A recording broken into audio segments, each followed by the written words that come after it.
Hay una diferencia entre ser perdonado y ser justificado. Si todo lo que Jesús tenía que hacer era pagar por nuestros pecados, Él podría haber bajado del cielo el Viernes Santo y haber ido directamente a la cruz y eso habría sido todo. Pero fue más que eso, Él tenía que vivir una vida de perfecta obediencia para que su mérito ahora pudiera ser transferido a nosotros. Lo que acabamos de escuchar es esencial para entender la salvación. Eso es porque cualquier cantidad de obediencia que tú y yo podamos reunir está muy lejos de ser perfecta. De hecho, la Biblia llama a nuestras mejores obras trapos de inmundicia.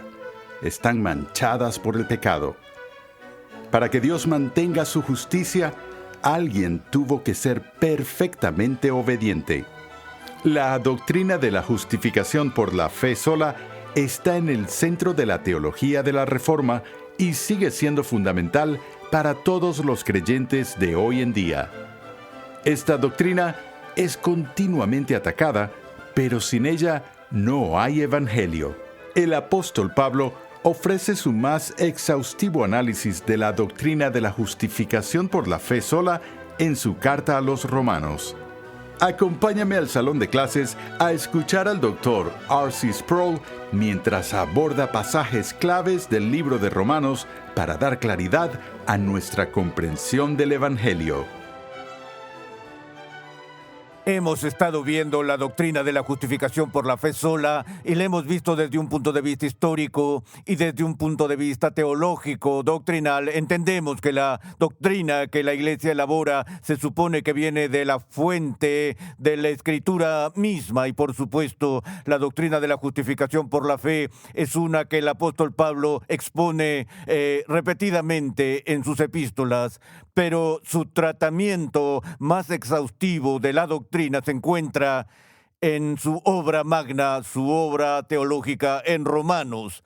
De modo que hoy vamos a pasar algo de tiempo viendo algunos de los pasajes más destacados que Pablo nos da en su epístola. En el primer capítulo de Romanos desarrolla la idea del juicio universal de Dios sobre la humanidad caída que reprime la revelación divina que Dios da de sí mismo y luego expone cómo los efectos del pecado han afectado a todas las personas universalmente, tanto judíos como griegos, y lleva al mundo entero ante el tribunal de la justicia de Dios con la conclusión de que todos pecaron y no alcanzan la gloria de Dios y que no tenemos excusa.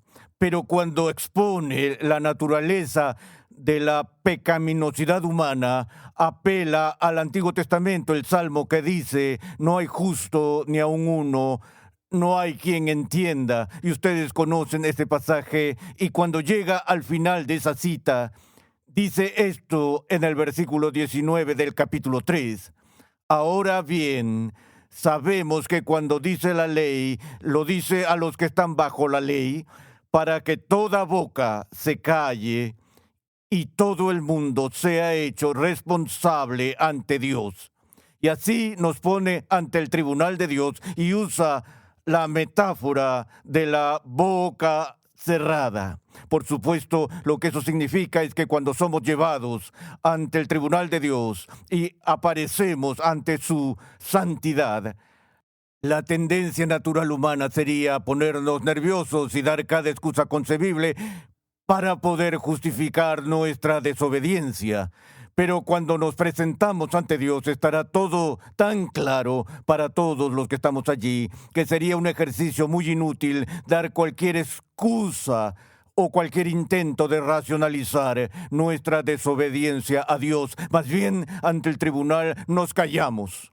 No se puede decir ni una palabra ante Dios porque su justicia y juicio son muy evidentes.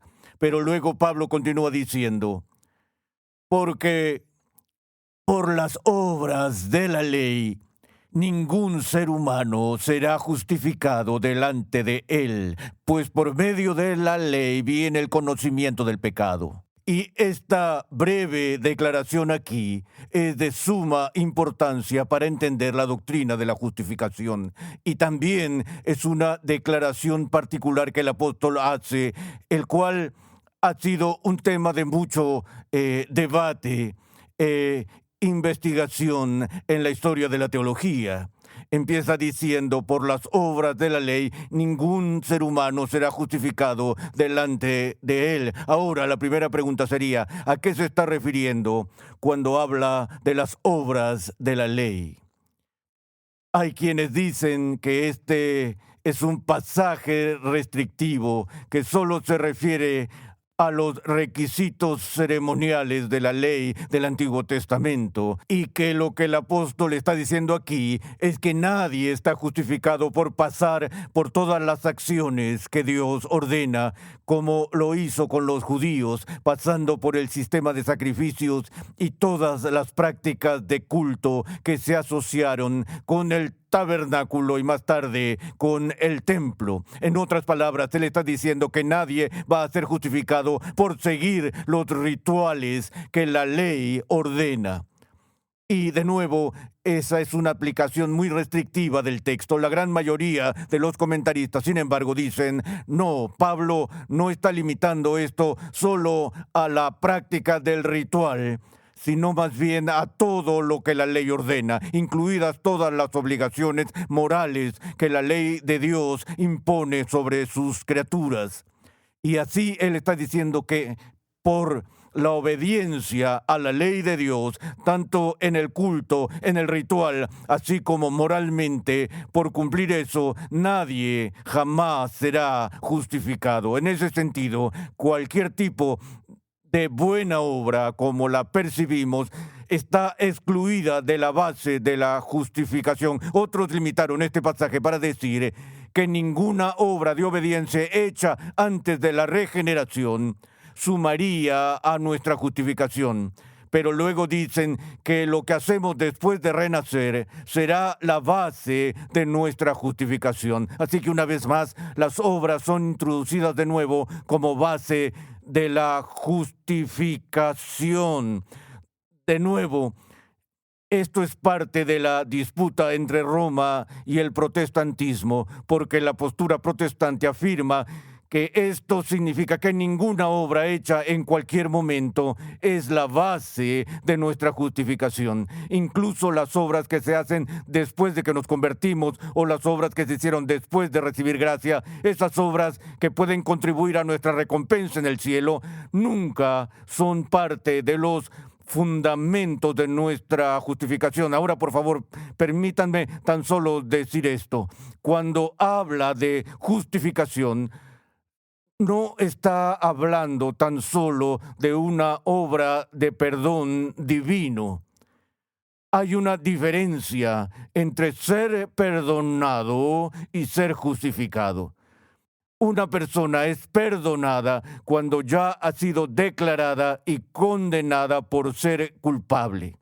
Y después de que son condenados por ser culpables, el gobernador o el presidente pueden ejecutar su privilegio ejecutivo de dar clemencia y perdonar a estas personas, es decir, excusarlos del castigo que merecen por su culpa. Pero la justificación no es tan solo un perdón. Parte de la justificación implica el perdón de los pecados, pero la esencia de la justificación es declarar a una persona justa. De modo que, en cierto sentido, no tienes que perdonar a alguien que ha sido declarado justo. Las personas que son justas no tienen necesidad de perdón. Y por eso el punto de justificación va más allá del perdón de los pecados, que es nuestro en la cruz y todo lo demás, a la declaración de Dios de que aquellos que estamos en Cristo y que poseemos la fe somos contados como justos ante Él. Es por eso que hemos dicho todo el tiempo que la imputación de la justicia de otra persona, la justicia de Jesús, es tan fundamental y esencial para nuestra comprensión de esta obra de justificación. Dios nos declara justos una vez nos ha imputado la justicia de Cristo. Así que Pablo continúa diciendo, versículo 21, pero ahora, aparte de la ley, la justicia de Dios ha sido manifestada. atestiguada por la ley y los profetas, es decir, la justicia de Dios por medio de la fe en Jesucristo para todos los que creen. Así que ahora, de nuevo, estamos hablando de esa justicia de Dios, no la justicia por la cual Él es justo, sino esa justicia que Él da a aquellos que carecen de justicia. La entrega de la justicia de Dios que viene a través de la fe en Cristo a todos los que creen.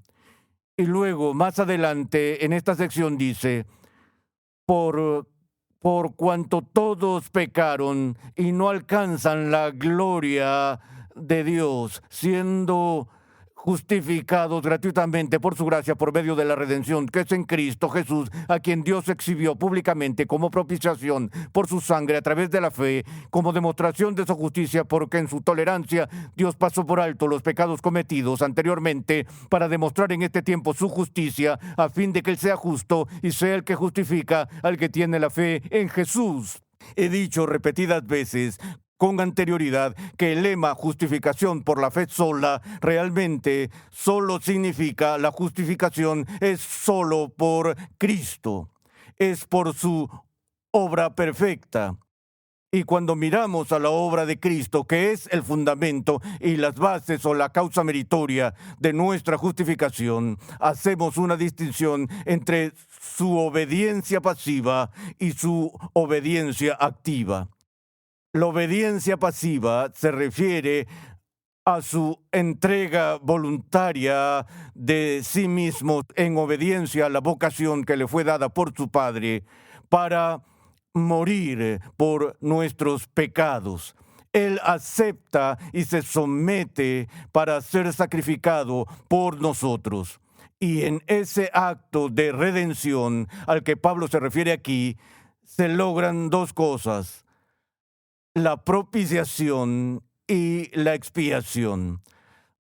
A veces las personas se les dificulta recordar la diferencia entre propiciación y expiación. Me gusta usar la metáfora de la cruz en sí misma, porque la cruz en su estructura y figura tiene una viga vertical que luego lleva una viga horizontal, y eso nos da la forma de la cruz. Y me gustaría verlo de esta manera. En la cruz vemos una transacción vertical que se está llevando a cabo. Esto es propiciación, cuando cuando Cristo lleva los pecados de su pueblo, satisface las demandas de la justicia de Dios. Él las propicia, Él paga por ellos. Él satisface lo que la ley de Dios requiere al dar este sacrificio perfecto. Esta es la esencia de su obediencia activa. Pero al mismo tiempo que hace esta propiciación, también realiza el acto de expiación. La palabra expiación empieza con el prefijo ex, el cual significa desde o fuera de. Y la expiación se refiere a Jesús no solo pagando por nuestros pecados mediante la propiciación, sino también eliminando nuestros pecados, tan lejos como el este está del oeste de nosotros. A eso se refiere la expiación. Todo esto fue modelado en el sistema de sacrificios del Antiguo Testamento. En el día de la expiación, la sangre del animal era derramada sobre el propiciatorio del arca del pacto, y fue como cubrirla, una especie de reconciliación para satisfacer la justicia de Dios. Pero se usaba un segundo animal, ¿recuerdan? El macho cabrío, donde el sacerdote ponía sus manos sobre el lomo de la cabra y luego la cabra era conducida al desierto. Ahora, la idea de este drama de imposición de las manos era poner el pecado del pueblo o imputar el pecado del pueblo a la espalda simbólicamente del macho cabrío.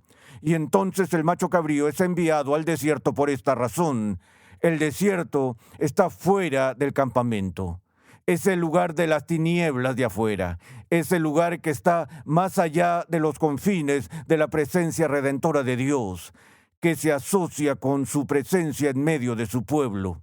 De modo que, así como en el Nuevo Testamento Cristo es muerto fuera de la ciudad de Jerusalén, Él es entregado a los gentiles y cumple toda la figura del macho cabrío, donde los pecados de la gente son puestos sobre Él, y, en cierto sentido, en la cruz, al ser abandonado y maldecido en la cruz, Él está siendo enviado a las tinieblas de afuera, fuera del campamento, al igual que el macho cabrío en el Antiguo Testamento. Y esa es la obra pasiva de Cristo, que se encuentra en su propiciación y en su expiación, donde Él es la víctima, por así decirlo. Pero luego está la obediencia activa de Cristo, la cual es absolutamente esencial para la enseñanza de Pablo aquí sobre la justificación.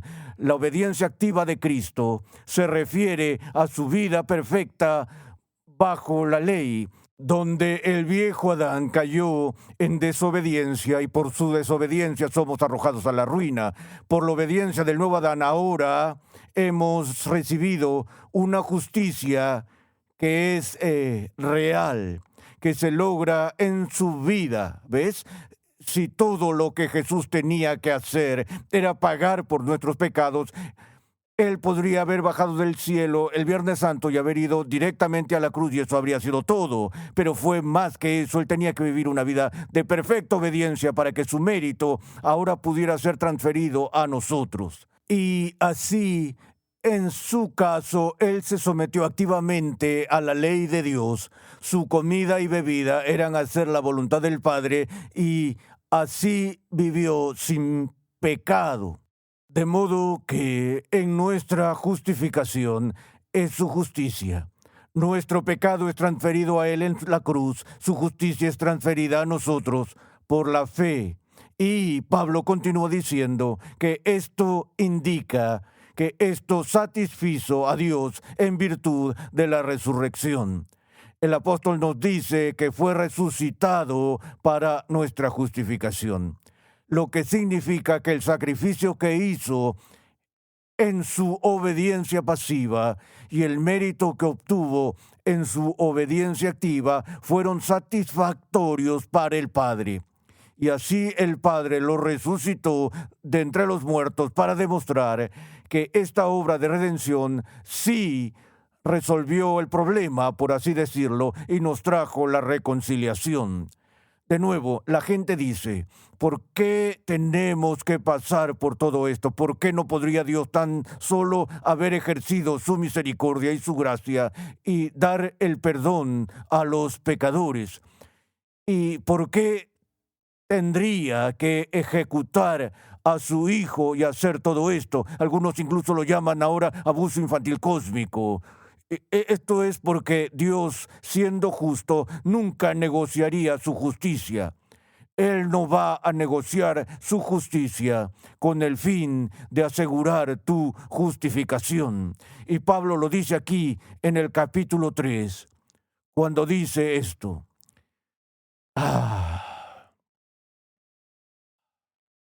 Por cuanto todos pecaron, no alcanzan la gloria de Dios, siendo justificados gratuitamente por su gracia, por medio de la redención que es en Cristo Jesús, a quien Dios exhibió públicamente como propiciación por su sangre, a través de la fe, como demostración de su justicia, porque en su tolerancia continúa y lo demuestra a fin de que Él sea justo y sea el que justifica al que tiene su fe en Jesús. Así que, otra vez, Dios, al salvarnos de esta manera, retiene su propia justicia. Él mantiene su justicia. No compromete su propia justicia, sino que exige esa justicia sobre alguien más, al imputar nuestro pecado sobre Él y su justicia a nosotros. Él mantiene su justicia y nosotros que somos injustos, ahora estamos justificados. Y luego continúa diciendo, ¿dónde está la jactancia? Queda excluida. Es una exclusión, no hay lugar para jactarse. La de las obras, no, sino por la ley de la fe, porque concluimos, esta es la conclusión. que el hombre es justificado por la fe aparte de las obras de la ley.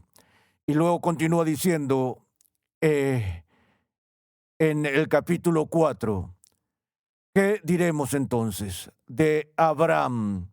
Porque si Abraham fue justificado por las obras, tiene de qué jactarse, pero no para con Dios, porque, ¿qué dice la Escritura? Y creyó Abraham a Dios y le fue contado por justicia. Ahora, el que trabaja, el salario no se le cuenta como favor, sino como deuda. Ahora, para probar su caso de justificación por fe apartado de las obras de la ley, su ejemplo o prueba A es Abraham. Él retrocede hasta el capítulo 15 de Génesis, donde Abraham escucha la promesa de Dios y él la cree. Y cuando él lo cree, las Escrituras dicen que Abraham le creyó a Dios y le fue contado a él por justicia. Otra vez tenemos la idea de ser contado por o imputación, que Dios considera a Abraham ahora como justificado en el momento en que pone su fe y confianza en Dios, antes de ser circuncidado, antes de ofrecer a Isaac en el altar, antes de que ocurriera ninguna de estas cosas. Él es declarado justo en y por la fe que se le da. Noten de nuevo que el vínculo es a la gracia. Es por eso que en la tradición reformada, sola fide está inseparablemente relacionada con sola gratia. La justificación que recibimos es claramente por gracia. Y luego Pablo cita a David,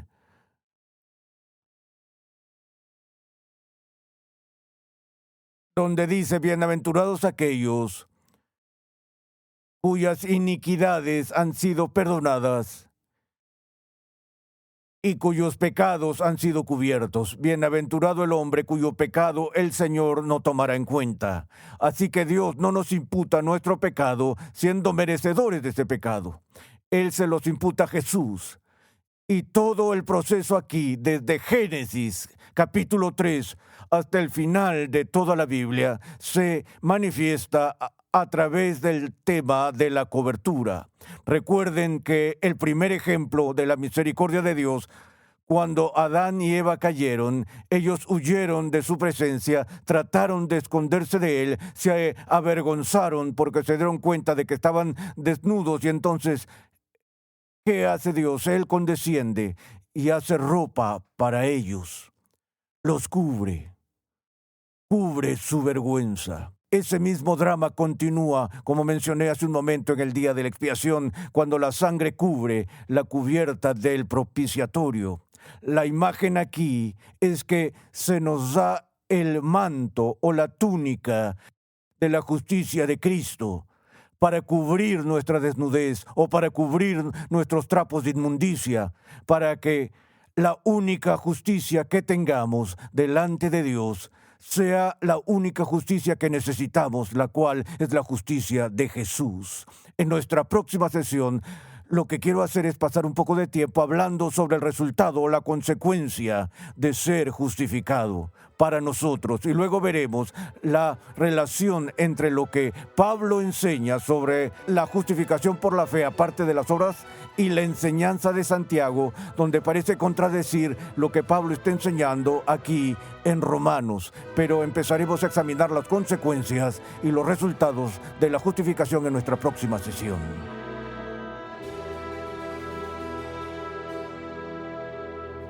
Este fue el Dr. R.C. Sproul, aquí en Renovando tu Mente, continuando su serie Justificados por la Fe Sola. Nos alegra que nos acompañes hoy. Los católicos romanos y los protestantes nunca han dejado de discutir sobre lo que realmente nos salva, nuestras propias buenas obras o la justicia de Cristo solo. Pero después de escuchar las palabras de Pablo, podemos entender por qué Martín Lutero y los reformadores llegaron a sus conclusiones. Te invitamos a visitar nuestra página web renovandotumente.org, donde podrás solicitar gratuitamente la guía de estudio de esta nueva serie. La doctrina de la justificación por la fe sola es mucho más que un ejercicio intelectual para los cristianos. En el siguiente episodio de Renovando tu Mente, R.C. Sproul continúa su estudio de la justificación en el libro de los Romanos para identificar las bendiciones y privilegios que son nuestros en el Evangelio. Escucha un avance de nuestro próximo programa. Cuando somos justificados, la primera consecuencia de eso es paz con Dios. La guerra ha terminado. Dios ya no está en enemistad con nosotros y nosotros ya no estamos en enemistad con Él. Renovando tu Mente es una producción de los Ministerios Ligonier, la confraternidad de enseñanza del Dr. R.C. Sproul. Nuestra misión, pasión y propósito es ayudar a las personas a crecer en su conocimiento de Dios y su santidad. Recuerda que en nuestra página web renovandotumente.org puedes adquirir gratuitamente la guía de estudio de la serie de hoy y además encontrarás una amplia variedad de recursos tales como clases, artículos y contenido multimedia con la finalidad de cumplir con nuestra misión de proclamar, enseñar y defender la santidad de Dios en toda su plenitud a tantas personas como sea posible. Sintonízanos nuevamente en esta misma emisora y en este mismo horario y únete a nuestra gran comunidad virtual en las redes sociales.